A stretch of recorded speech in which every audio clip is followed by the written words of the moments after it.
So we're going to get going, guys. Everybody's hungry. You should start eating as well. But let me quickly introduce myself. My name is Ramesh. I'm from the Material Sciences Division. And I used to be a student here many years ago at the National Center for Microscopy and in MSD. So it's just fantastic to be here. Let me start with a kind of an overture. I'm sure you've heard this on Monday, Tuesday, and Wednesday. A few months ago, I was given this opportunity to go to Paul's lab-wide retreat out in south of here. It was just fantastic. I mean, I had known all of the wonderful science we did in MSD and within the National Center for Microscopy, but just to see the whole spectrum was just, it was one of the most schizophrenic experiences because on the one hand, it was just an exhilarating intellectual exposure. On the other hand, it was very humbling because you thought, oh, you're the center of the universe, but some changes happen in between. But it was great to listen to Bill Collins, for example, about the climate. Surabi gave a fantastic talk. It was just 2 days of fantastic education. And CC2, in some sense, is a kind of a product out of this retreat that Paul had. And we all figured that we should share it with you, the excitement of CC2, as well as the opportunities that it can bring to all of us. Okay? And I'm going to take a very small segment, albeit a very important segment, which is low-cost solar energy conversion, and describe to you what is happening in this field. What can we do as LBL, as a group? And hopefully we will take away ideas, we will have some very active discussion, come back with new programs, new research initiatives. So with that as the overture, again, if I'm speaking too fast, just tell me, hey, Doc, slow down, tomatoes, apples are okay, but not tomatoes. Okay. All right, you might have seen this picture before, but let me take you through this from our perspective, from the solar energy perspective. This is a picture that's been very publicized. A lot of people use it. But let me take you through what this says. On the left side of this picture, you have the supply side of the energy landscape, meaning it shows you what the real issues are. And the issues are to do with these guys. If you add up, I don't know if you can see the numbers on the backside, but I'll quickly read them for you. That's coal, about 23%, natural gas, about 23%, petroleum, about 40%. You add it up, approximately 90% of our supply is coming from fossil fuels. If that's the only problem, one can probably deal with it. And we can go back, look at alternative sources of fossil fuel, go to the shales, which are lower quality fossil fuel, but you can deal with that. That's not the only problem, as we will see in a few minutes. The other issue is there are some strategic geopolitical issues associated with petroleum as the source of our energy. The other sobering part of this is that if you look at the top part of it, nuclear is about 8% healthy. It's coming back with a vengeance right now, which is an interesting pathway. Solar is a small number. This number probably is changing as we speak because it's taking more and more of market share. But as you will see, the numbers are staggering that in order for something like solar to take a big share, in order to get into the few percent regime, big changes have to happen. That's one of the things that we will talk about today. By the way, this is in units of percent, and it's essentially 10 to the 20 joules, 100 quads of energy, which is a quadrillion BTUs, a Brit unit, basically. So this is normalized in terms of percent, so it's very simple for us to think of these in terms of percentage of market share. Okay. I also come from the semiconductor memory side, where market share is paramount. There are only two truths in the semiconductor memory business. One is cost per bit, and the second was market share. In the energy business, that's exactly a parallel universe. One is the cost per watt, and the other one, what kind of market share. And right now, the market share is dominated by fossil fuels. Okay, that's the left side of the picture, the so-called supply side of the picture. If you look at this side, and this is where Steve has been pushing very hard. Arun, our friend who's out in DC now, has been really putting a lot of effort. So let me take you through this side. This is the consumption side, the usage side. Okay? Approximately 3 broad market shares. You can argue about the distribution of these market shares. This is transportation, just vehicles, our cars, trucks, etc., airlines and stuff, approximately 25%, maybe 30%. Industrial manufacturing, glass manufacture, steel manufacture, paper mills consume about 25% of the energy. And this is all commercial and residential buildings. And you all heard from Mary Ann, who must have given a fantastic presentation about the Buildings Initiative.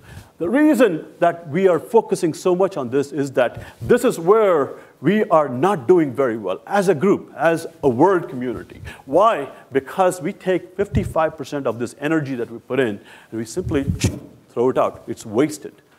Good example is your automobile. You exhaust your gases at maybe 550 to 650 degrees centigrade. They carry a lot of heat out. We never go back and tap that heat in. So even if you took 10% of that heat and put it back into the business, you start saving a lot of energy, a lot of usage of energy.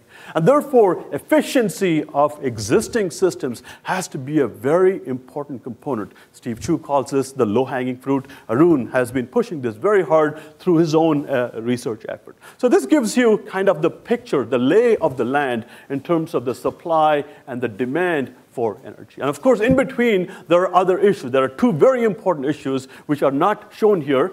One which has to do with storing energy. Nitash will talk about it right now. He's one of the biggest experts in the world in battery technology, and he will tell you how batteries are such a critical component in this whole landscape. So therefore, let's look at the landscape. What are the features? If one has to go at this animal, and we will describe this animal as the big T-Rex that we have to deal with, you have to deal with both the supply and demand. It embeds conversion of energy from whatever source, and we're going to talk about today solar as energy as a source. One has to look at the efficiency of existing systems or systems that are being built. One has to look at storing energy efficiently, that one can use it in many formats. And one also has to look at the transportation of energy. Can we do this business, for example, heat transport, in a much more efficient way? And therefore, this clearly brings in the four key components. And you've heard about the smart buildings already from Mary Ann. Efficiency in thermal transport involves materials as well. And there will be a big materials focus in my presentation. Thermoelectrics, for example. Recovery of waste heat is a big issue. We're going to focus quite a bit today on conversion of solar energy to electricity. And of course, storage and transport of energy is a very critical component as well. So then let's go look at what does the sun give us. It actually gives us a huge amount of energy, and that's shown here in this plot. That's basically the solar radiation density across the world, the various parts of the world which have very high densities, above 300 watts per meter squared or so. That's the desert in Arizona, the deserts in Africa, in Saudi Arabia, Australian desert, which have very high amounts of solar radiation. That's the Atacama Desert in Chile. Okay, now let's come to the central theme of the presentation, which is to talk about how can we take the solar energy, and we're going to go through just a very simple outline of what is it that we have in our bank. And we actually don't realize that we are billionaires in terms of solar energy. And we don't know how to tap into that money. It's money that's tied up in the solar energy. So let's ask the question, how much is available? Our consumption is approximately 16 terawatts, okay, the worldwide. And the US is somewhere between 3 to 4 terawatts, okay. Very large numbers. And it's expected to double by the next 25, 30 years. But if you look at the sun, it's giving us a lot more than what we want, 120,000 terawatts on the Earth's surface. Okay? So if I just covered a very small fraction of the Earth's surface with these devices, which we call a solar cell, then with a 10% efficiency, which is attainable even today, that would provide easily 20 terawatts of power. Okay? The question we have to ask is, so why is this not happening? And we will talk about that in a few minutes. Okay, the science part of it is embedded in this part of this view graph. This is basically the solar spectrum, the amount of solar radiation as a function of the wavelength of the radiation.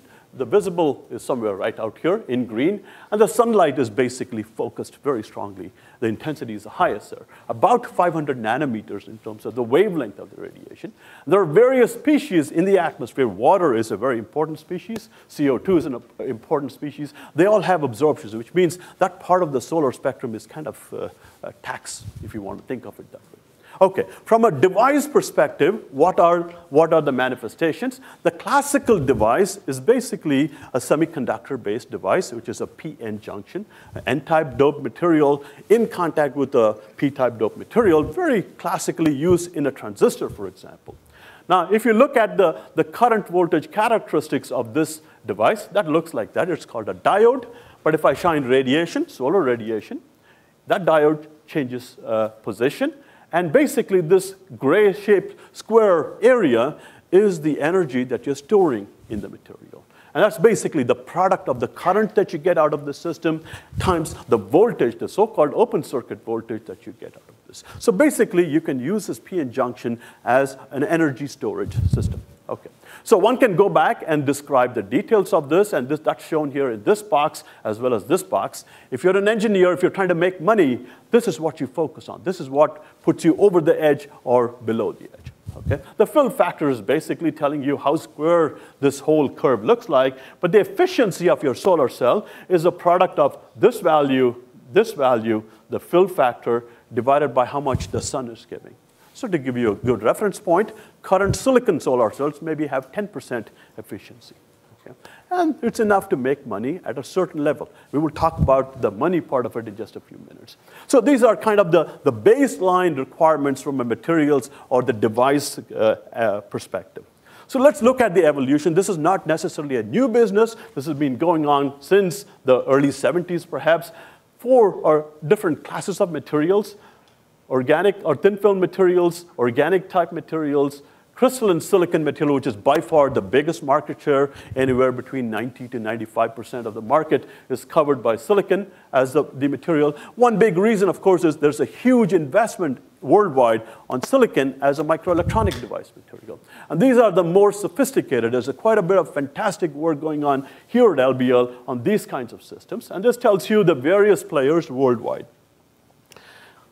Since the 90s, there's been a huge explosion. As you can see, these are all now peaking at efficiencies of about 40%. These are the compound semiconductor materials. We're going to talk about the full spectrum, not just the efficiency, but can you actually make money, which has many more components built into it. And you can see that there's progress being made in all of these systems. Each one has its own limitations and strengths. Some of them are very cost efficient. Some of them have very high performances, et cetera, et cetera. Okay, so you can see that there's worldwide a lot of work going on in this system. Hello? Okay, so let's summarize very quickly what the landscape is in the next couple of view graphs. And this is taken from a very interesting report called the Gigaton Throwdown Report. Basically, it was a challenge to all of humanity to see how can you remove 1 gigaton of carbon dioxide from the atmosphere. Okay, so the worldwide effort can be categorized within the US and outside. On the research level, we have about 16 EFRCs, and you all have heard about the EFRCs. 16 of the 45 or so EFRCs are focused on photo-based systems, photovoltaics, photon to electricity, photon to chemistry. That's the focus. Within the country, NREL is by far the biggest single player in this area. They have a very comprehensive R&D effort and deployment effort. They're very interactive with industry, but they're very confined to silicon and this complex material, which is copper indium selenide-based system. We will talk about that in terms of availability. Within LBL, we have some fantastic programs. I will show you a few snapshots of what we do here. I will also tell you what we need to do in the future to make it more comprehensive. The other national labs have smaller programs. Almost every university has a program, and many of the top 10 engineering and science programs have a solar cell program as well, because it's a kind of a core competency, either in inorganic materials or in organic materials. Within industry, there's a very broad spectrum. There are some bigger companies. Applied Materials is in this game. There are also a lot of small startup companies, many of them based in the Bay Area. And we will finish with this process at the end of my presentation. Worldwide, our colleagues in Europe are a lot more aggressive in terms of deployment, especially in Germany. And you can see that in this plot from the Gigaton Throwdown.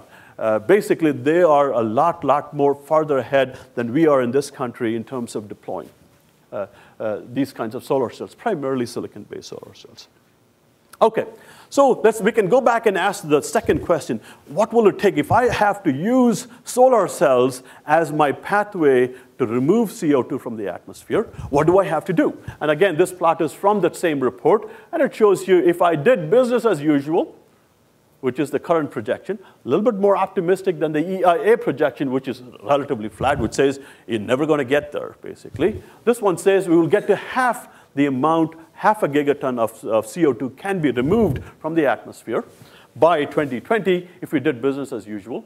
If we started doing some more aggressive market penetration of solar cells, then you can actually get to the 1 gigaton removal of CO2. So the question is, what are the issues? Clearly, investment is an issue. So it needs about $1 to $2 trillion of investment for a gigaton of CO2, which will, in parallel, generate about a terawatt of electricity. Okay. The numbers for 2008 are relatively far away. It's about a gigawatt peak, and globally, it's about 15 gigawatts. Okay. So we're still very far away from the terawatt type numbers. And if you use the current rate, we can get to about half a gigaton of CO2 by 2020. So what are the hurdles? The hurdles are, like ourselves, hurdles are at multiple levels. There are technology hurdles in components, for example. Simply the manufacturing of silicon is a very energy-intensive process. How do you do it? You just take a piece of silicon dioxide and strip the oxygen out. That's a very energy-intensive process. Silicon doesn't want to be by itself. It wants to be like sand, basically, SiO2. So removal or creating silicon and creating the right form of silicon is a very expensive process. Okay? And we will see a chart which breaks down these things into real numbers. The technological or the system level costs, mainly the inverters of the solar radiation, as well as the mechanical frameworks, are quite expensive, and you will see that again. Storage of this energy. The sun is only there for approximately 8 hours in a day. What happens in the rest of the time? You have to be able to store this energy. So that is still a big issue. Again, India and China are very, very big players in this just because of numbers, and we have to have a game plan, and we do have a game plan. The other issue is the collateral damage that you have from the CO2 that you put out. And there are not too many technologies that have zero CO2 emission by themselves. In the case of solar cells, the current solar cells, if I have to use silicon-based processes, then I'm producing about 4 to 6 gigatons of CO2. When I manufacture the solar cell, you say, that doesn't make sense. You're actually putting in CO2. I thought you said you wanted to remove CO2. But over the lifetime, maybe 30-year lifetime of the solar cell, you will actually go more into the negative, meaning you will be in the good books as far as CO2 is concerned. Okay. The last part is capital investment. Again, I come from the telephony business where in this country, we were embedded into copper.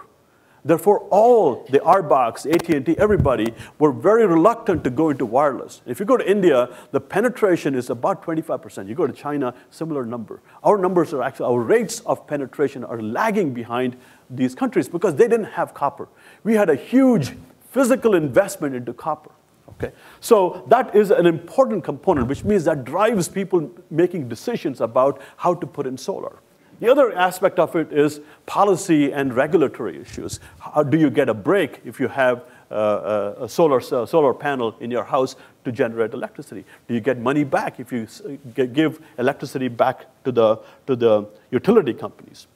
So let's break down the cost per watt, and this will tell us where we can do research within LBL to have impact. And so this is again from the same report. This has several columns, but let me focus on the materials aspects. Again, being a materials person, my focus is drawn much more strongly towards that. 20%, maybe a quarter of the cost comes from the silicon. So that's something that one could really impact.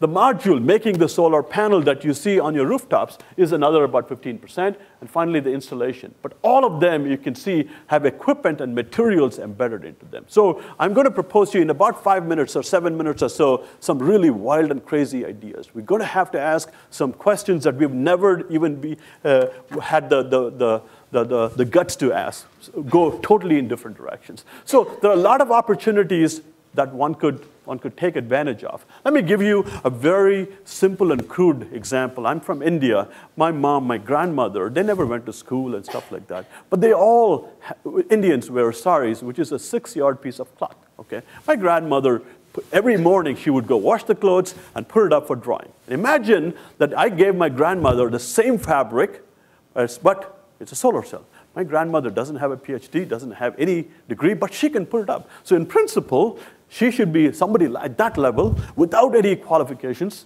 should be able to put up a solar cell. Now, the question is, how does one make it? One needs something which looks like a fabric. There's some early research going on, but it's still very far away from my grandmother implementing it. But if you could do that, you could go back and take a big slice of this cost away from solar cell. Why is cost so important? If you cannot be cost competitive with the fossil fuel, you as the consumer, anybody as a user said, oh, look, I'm going to go get gas or coal as much as I can. So one needs to get into the few cents per kilowatt hour type pricing structure. Right now, we're not there. We're probably 6 to 8 to 10 times higher than that. Okay, a very quick summary. This is just to tell you that we are really big players. This institution is just fantastic in terms of basic science. We do a lot of work in inorganic nanostructures, inorganic semiconductor type materials, and quite a bit on organic materials. Our total investment is approximately several $1 million, maybe $7 million, focused on Helios, Solar Energy Research Center, whose focus is a little bit different. It's not to make electricity from sunlight, but to actually make fuels from sunlight. But many of the materials fit into the same pattern. Okay. Here's a quick example of what Paul and a whole bunch of people are doing. Fantastic, beautiful science on nanostructures, creating very, very small-scale structures of semiconductor materials, selenides, tellurides, where you can start to make individual quantum dot-like structures. Very, very beautiful work that's going on. There's a whole bunch of us working in this program under the Solar Energy Center. Now, Peidong Yang is a wonderful scientist in the chemistry department and in MSD. He is one of the biggest experts in the world in the area of growing cigarette boxes, nanoscale cigarette boxes. He doesn't smoke at all, though, but he grows nanowires to use them for various applications. In this particular case, he uses these nanowires to make a solar cell. He has already some very interesting early data which shows that these could be used in a real solar cell. Not very far behind from Peidong Yang is a junior faculty member who's just joined the Material Sciences Division, Ali Javed, who has a neat process. He can take these cigarettes, again, the same crude analogy of a cigarette, and start to align them simply by rolling them on a surface. And he can make flexible. And if you remember a few minutes ago, we talked about my grandma putting up a sari. You have to have something which is flexible. Now, Ali has some of the early parts of this already solved. He can make these plastic embedded solar cells, which are actually very attractive right now. They're competing very hard with many of the existing solar cells. On the other end of the spectrum, Vladlen Koltun, Juncha Wu, Joel Ager, Eugene Haller are doing some fantastic work on semiconductor-based materials. And again, they are one of the biggest experts in the world in the area of using these very complicated semiconductors. But the advantage is that you can tune their properties essentially by removing atoms and putting other atoms in. Think of it very simply like that. And they can get efficiencies of the order of 30 to 40% out of their materials. A little bit more expensive to manufacture. Otherwise, they would all be driving Ferraris and Porsches by now. Okay? So that is something that we need to worry about. What is the cost of doing business in this case? And again, Rachel Segelman and Professor Freshe and Vivek Subramaniam are all doing very active research in organic materials. They can tune almost any part of this organic material. Here they can create all kinds of shapes, all kinds of mixtures of various shapes. And these are different topologies of these polymers that, again, lead to either aligning them in one direction or the other direction. And of course, they can now create solar cells which are in the few percent type efficiency.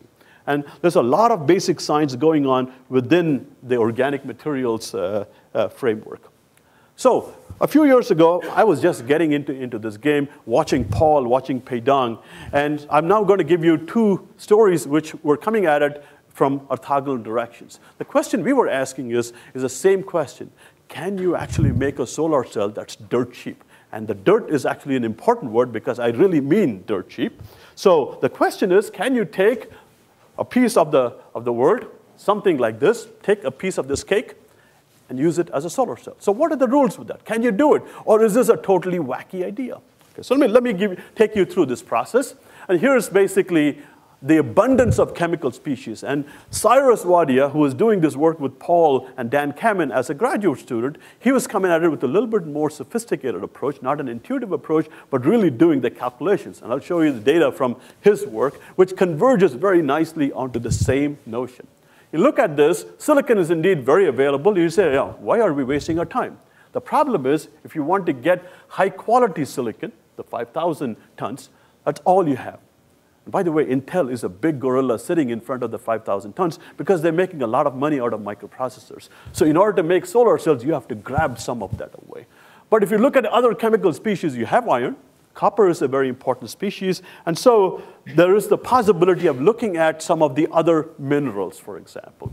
So the game plan was, or this is what Cyrus concluded, this is what we concluded as well, is it possible to use materials that look and feel like a fossil fuel? That you would take it exactly the same way you take coal. Coal does not go through much refining or sophisticated processing. You take it and basically use it.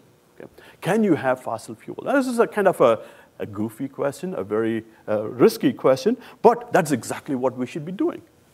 So this is now Cyrus's approach. It's a lot more mathematical. He thought through it very carefully. These are 24 different chemical compounds which are being explored or were explored by the solar cell community for use as a solar cell. On the y-axis for this case is the annual electricity, and we want to be somewhere here for worldwide. This is where we are within the US. The same numbers, 3 to 4 terawatts for the US, 15 terawatts worldwide. And you can see that many of these chemical species will actually give that, okay? And there is enough of them that you can actually try to use them. But that's not the full picture. The other end of the picture is what's the cost of these raw materials. And you can see that many of these guys will actually fall out. They're just not cost effective. And therefore, one really needs to look at compounds in this area. So you can take Cyrus and Paul's and Dan's work and summarize it into this beautiful chart, which basically tells you which part of the zip code you have to be in order to be reasonably successful. Okay? So in this plot, you have the cost index versus the electricity potential index. To be successful, you have to be sitting in the first quadrant. If you're here, absolutely no chance that you can make money out of this, which means this is going to be a pervasive technology. And if you look at these compounds, many of them are oxides or sulfides. And you don't have to be Einstein to figure this out. You open up the Earth's crust. Sulfides and oxides are very pervasive, especially the copper and the iron sulfides. Those are the primary ores of these kinds of materials.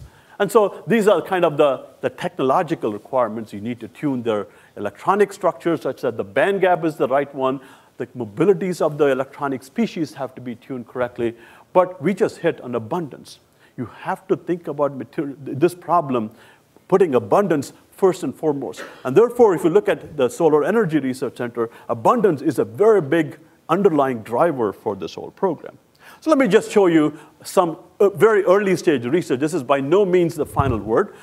Our approach is we said, okay, we believe completely what Cyrus was talking about. Let's go and actually do that experiment. So what we did was we went to there is a mineral shop on Telegraph. There are many other things that you can get on Telegraph, but we went to the mineral shop. It's either Rosie's stone shop or something like that. So we went in and got a piece of malachite. Malachite is the biggest ore of copper, mineral of copper. It's copper carbonate, copper hydroxide. We said, okay, if this is all true, let's do it. So we got a piece of that. I mean, these are the other ores as well. This is the titanium oxide, zinc-based compounds, and copper-based compounds. So we said, let's try to make a very simple experiment.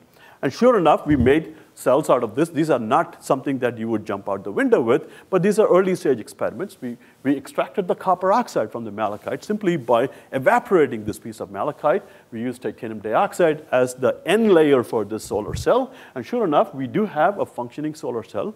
Like I said, it's still the early stages of research, but with some tuning, we can actually get to something that our VC colleagues will start to get interested. Our goal is to see if this will transition into technology. What is the philosophy behind this? The philosophy is to really start addressing it at the level where you can try to transition it to a very low-cost product. Okay. This is still early research. So where do we go from here? I want to spend just 1 minute on something that's brewing in the background, which is a solar hub, Bay Area solar hub. And so let me give you just a quick snapshot of this. Basically, if you look at the Bay Area, we have LBL, which is kind of the DOE centerpiece. We have Stanford, we have Berkeley, and we have the whole Silicon Valley entrepreneurial spirit that's going on, all the startup companies. And why is this so important? It's because you look at any technology evolution, and this is probably true of many technologies, this is called the solar valley of death. It's basically the investment that you need as a function of the technology deployment.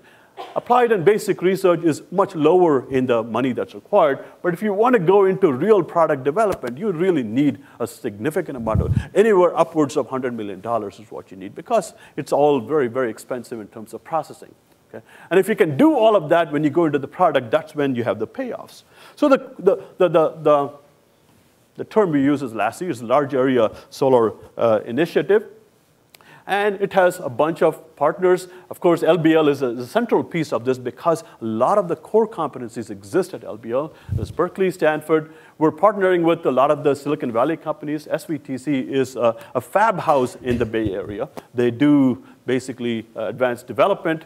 This is an international partner. This is a partnership with an Indian institute. And I mentioned to you early on, India and China are critical players. We need to have as much connections with what's going on there. And of course, we have some of the bigger companies.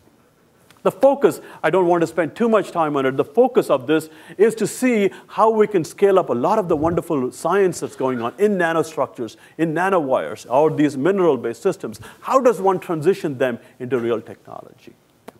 And of course, there are various sources of funding, and we were rather hopeful that there would be a hub on this topic, but we're not giving up. I want to finish up with this view graph. It's a very important view graph. This is a picture of, I'm sure you recognize all of them in this picture. Oh, yeah, right. Thank you very much. Yeah. No, but very seriously, 80 years ago, 70 years ago, Lawrence, in exactly the same location, they brought this notion of team science. That the problem in that case was of course, the issue with Japan and the World War II that was happening. The problem was such a huge scale that they had to develop this bomb that they realized that you needed to bring in multiple competencies. You needed engineers, you need the physicists, you need the chemists, you need of course, the funding source, which is the government in this case. The problem that we face today in the energy area is exactly the same order of magnitude, maybe even bigger than the Manhattan Project. Okay? And therefore, one needs to bring in the multiple expertise, the physicists, the chemists, the engineers, everybody, and the venture capitalists, the entrepreneurial community, maybe even the worldwide community. One just can't solve this problem just within the US. CC2 is our manifestation of this whole notion. We're saying CC2 is going to embody, it's going to put forward for the world. CC1, of course, was natural. CC2 is our response to this huge problem. Thank you very much for your attention throughout this week, and I appreciate your time.